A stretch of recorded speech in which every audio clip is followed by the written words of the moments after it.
పిలుచుకుని మీ సమస్యను మీరు పరిష్కారం చేసుకునే దిశగా మీరు అందరి కోసం ఒకళ్ళ కోసం అందరూ సహకార స్ఫూర్తి. ఆ స్ఫూర్తితో మీరు వెళ్ళినప్పుడు మీ వృత్తిలో మీరు రాణిస్తారు. వివాదాలు ఎక్కడ లేవు, సమస్యలు ఎక్కడ లేవు, సమస్యలు ఎక్కడైనా ఉంటాయి. ఉన్న సమస్యని మనము మరి దాన్ని తీక్షణంగా కాకుండా సున్నితంగా దాన్ని పరిష్కారం చేసుకునేటువంటి దిశగా ఇప్పుడు మనం ఒక మీరు క్రమశిక్షణాయుతమైనటువంటి మీ యొక్క వృత్తిని మీరు నిర్వహించగలిగినప్పుడు ఖచ్చితంగా మేము పనిచేస్తా ఉన్నాము, మాకెందుకు మీ రక్షణ లేదు, మీ సహాయ సహకారాలు మాకెందుకు లేవని మీరు అడిగేటువంటి ఆ యొక్క హక్కు ధైర్యం మీకు ఉంటది. కాబట్టి రాజకీయ నాయకులకి చేయాల్సిన అవసరం కూడా ఉంది. కాబట్టి మీరు ఈ దిశగా కూడా మా రమేష్ గారు మీకు చెప్పనక్కర్లా, ఎక్కడ ఏ కష్టం ఉన్నా నేను ఉన్నానంటాడు. ఆయనతో పాటు మేము ఉంటాం, మా కట్టూరు శ్రీనివాసరావు గారు మేమందరం ఉంటాం. మా పార్టీలు ఈ కూటమి నాయకులు ఖచ్చితంగా మీకు అండదండలుగా ఉంటారని అంటే ఉంటాం, ఖచ్చితంగా ఉంటాం. మీ వర్గం మాకు మరి కావాల్సిన వర్గం, ఈ సమాజానికి సోదర శక్తులు మీరే, కాబట్టి ఉంటామని చెప్పి తెలియజేస్తూ ఈ అవకాశం ఇచ్చినటువంటి మిత్రులకి పెద్దలకి చాలా మంచి సందేశాన్ని, చాలా గొప్ప విషయాలు చెప్పినందుకు వారికి ధన్యవాదాలు తెలియజేస్తున్నాము. అలాగే ప్రతి ఒక్కరు కూడా మధ్యలో చిన్న సంఘటన ఎందుకంటే చెప్పాలనిపించింది. ఎక్కడో అనంతపురం కుర్రాడు, ఆ కుర్రాడికి తమ్ముడు అమెరికాలో ఉన్నాడు, 20 ఎకరాల పొలం ఉంది. ఇక్కడ చైర్మన్ అద్దాల రామారావు గారు రమేష్ గారిని అలాగే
అది ఆచరణది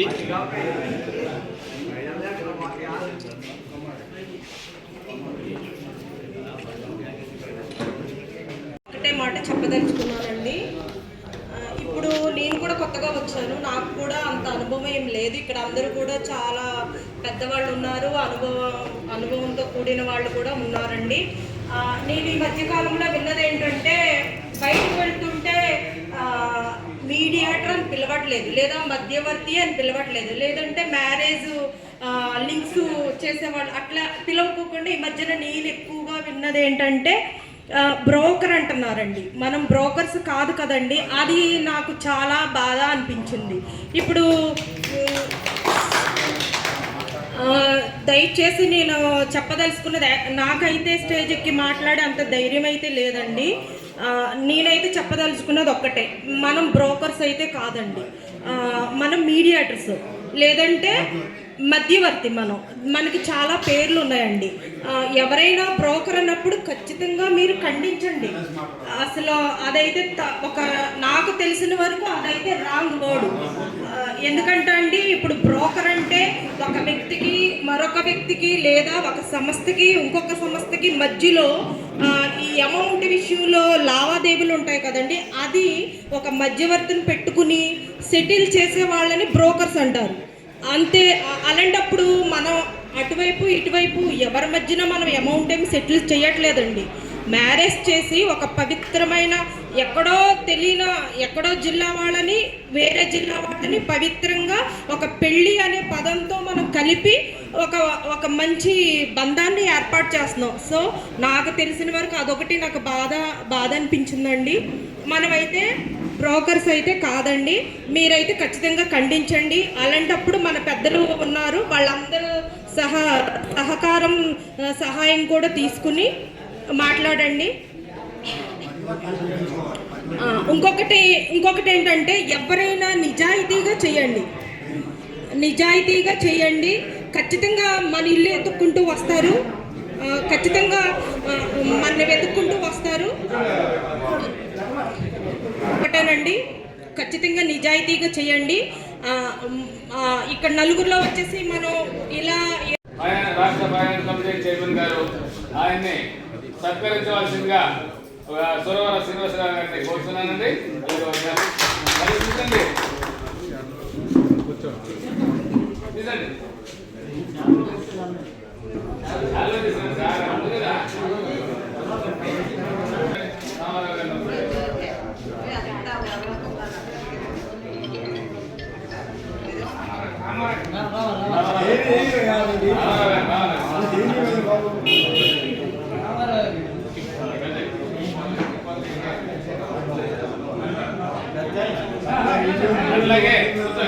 అట్లాగే ఈ హనుమాన్ జంక్షన్ లో మీటింగ్ తయారు చేయడానికి అత్యధికంగా కృషి చేసినటువంటి వ్యక్తి చాలా ముందుండి 60 సంవత్సరాలు 70 సంవత్సరాలు ఉన్నా కానీ 20 సంవత్సరాలు యువకుడిగా ప్రతి ఒక్కటి నేను మొదలు మీదేసుకుని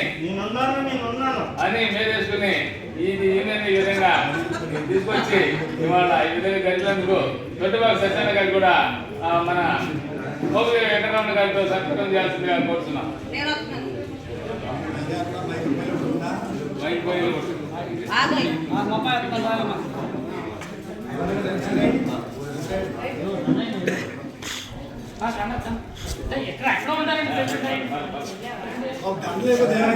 ఉత్సాహవంతులు 60-70 ఏళ్ల వయసులో కూడా 20 ఏళ్ల వయసులో ఉన్నటువంటి ఉత్సాహంగా పనిచేసే వ్యక్తులండి. వీరిని ప్రతి ఒక్కరు ఆదరించవలసిందిగా ఉన్నటువంటి ఉన్నారు.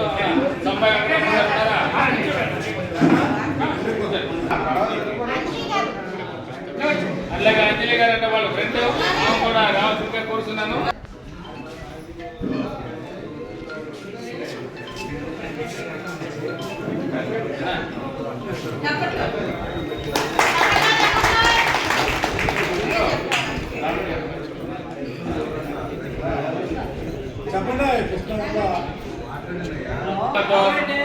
సేవలతో సత్కరించబడుతున్నటువంటి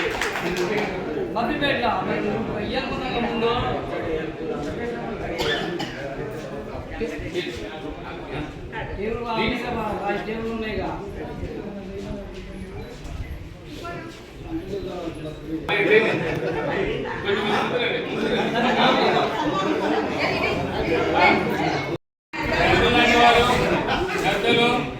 అలాగే 40 సంవత్సరాలు 50 సంవత్సరాల జీవితాన్ని ఈ మ్యారేజ్ బ్యూరోలోనే అంకితం చేశారు.